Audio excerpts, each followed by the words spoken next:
Head and Wilson have gotten a little bit wild with the amount of top-end silos they offer. Babolat, on the other hand, has always kept it nice and tidy. For the better part of a decade, Pure Drive meant power, Pure Strike meant control, and Pure Aero meant spin. They've kind of gone and messed up all that great organization by adding the brand new Rafa rackets to the Aero line.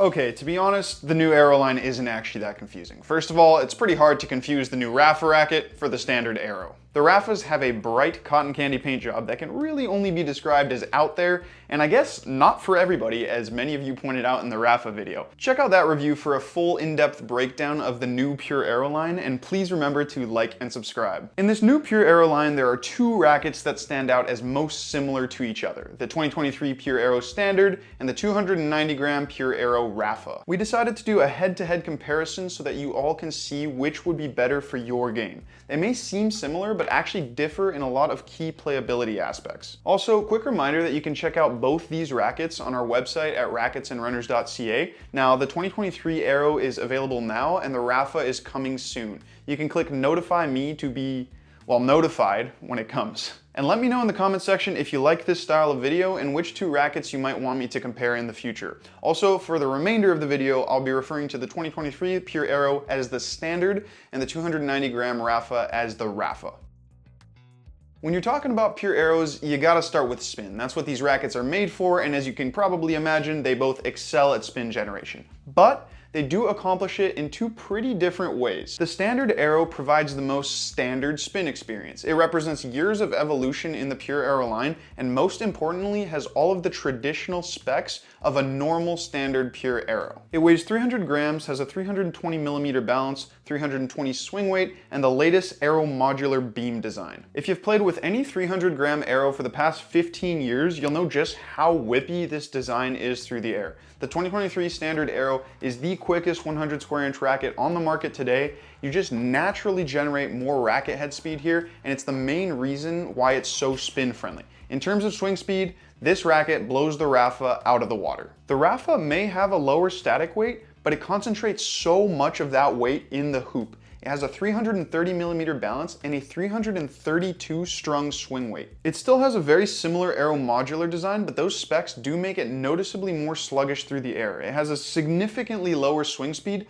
but that doesn't necessarily take away from its spin potential. Weight in the hoop has the most consequential effect on spin, so even though the racket might swing a little bit slower, that extra weight does just naturally help it produce a little bit more spin. Let's go back to grade 11 physics for a second and look at the force equals mass times acceleration formula. In this situation, force is the spin generated on the ball, acceleration is racket head speed, and mass is the weight behind the ball, in this case, weight in the hoop. Acceleration is higher on the standard, lower on the Rafa, but mass is higher on the Rafa and lower on the standard, so they pretty much mathematically even out in that regard. But enough with the math, let's get back to the tennis. There is one major difference that tips spin in the favor of the Rafa. So basically, Babolat decided to tighten up the string bed on the latest version of the standard Aero. They went away from the two main skips they had on the last couple of generations in favor of the one main skip that were more common on older Aero Pro drives. On the Rafa, they've kept the two main skips.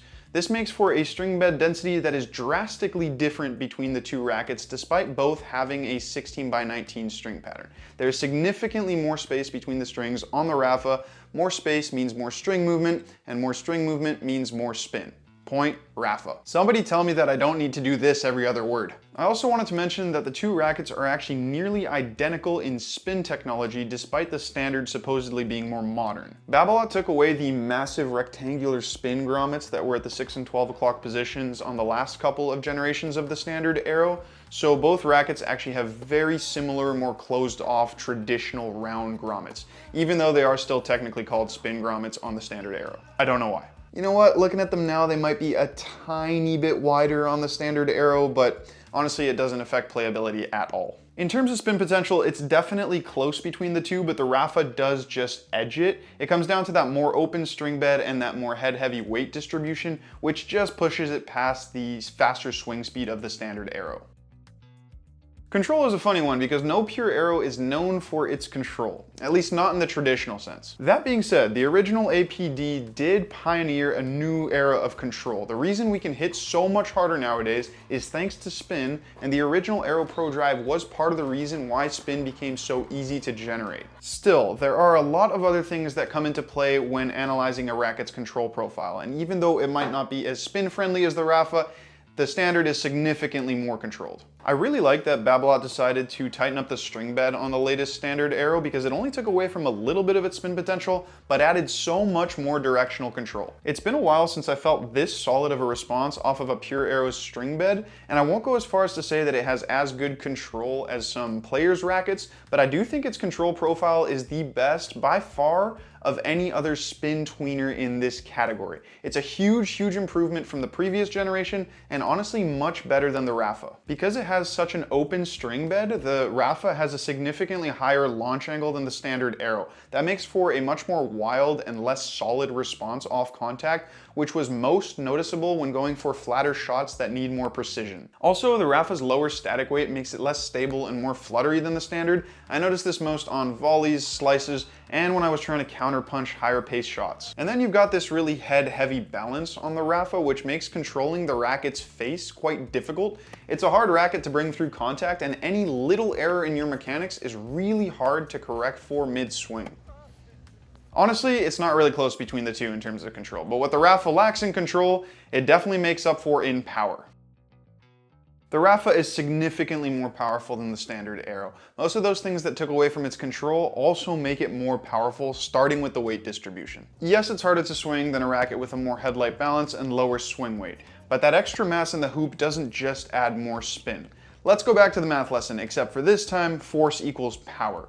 More mass in the hoop adds more spin, and it adds more power. It basically adds more of everything. With its lower balance and swing weight, the standard just can't compete with the Rafa's top end power. Also, that more open string bed might make it a little bit more wild, but it also gives you more leverage on your shot and more of that trampoline effect for power. There's also a pretty substantial stiffness difference between the two frames. The Rafa flexes at 70 RA unstrung, whereas the standard flexes at 65 RA unstrung. Now, stiffer rackets are just inherently more powerful than softer rackets because the ball loses less energy in dwell time on impact.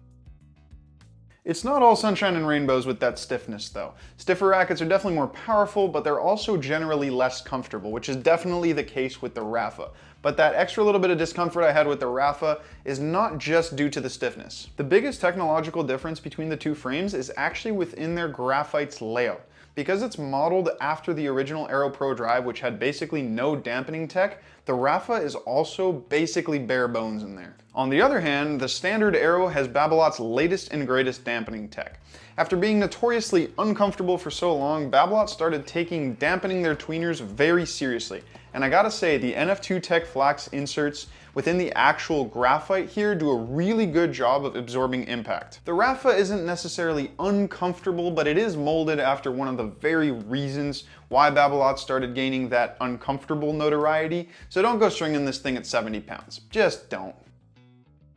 You might start to think less dampening means better feel, and some of you might like it, especially if you've liked stiff OG Babolat frames in the past, but I gotta say, I'm not the biggest fan of the raw feel you get from classic Babolat tweeners. The Rafa feels a little hollow with a pretty big sweet spot, and I would call the feel an acquired taste. To be honest, up until the current standard Aero, I always thought Babolat dampening technologies were a little too intrusive, but I gotta say they've kind of nailed it with this one. I had fantastic feel with the Aero, and honestly, it's probably the best feel of any Aero I've ever tried. I probably wouldn't go about picking either of these rackets based off of their spin unless you really like the idea of that more top-heavy balance. Instead, I would probably pick based off of their power to control ratios because that's where they're so different. The Rafa for power, the standard for control. Once you determine which one you value more, that's probably the racket you should go with. I do have to say, I think the standard is a more well-rounded racket. It might be noticeably less powerful than the Rafa, but it is still a thick beam 16x19 tweener, so it's more powerful than average. The fact that it has more control and better comfort than the Rafa is just what tips it over the edge for me in terms of overall playability. Also, just to finish up, I did want to point something out because I thought about this when I first heard about the Rafa, but adding the Rafa to the Aero line has nothing to do with Babolat trying to milk the line's popularity. It's actually a drastically different racket, and I find it very cool that we have such contrasting options within this actual design. Hopefully you like this style of video. We've got plenty more content coming your way, and please don't forget to go check out these rackets in store or on our website at racketsandrunners.ca.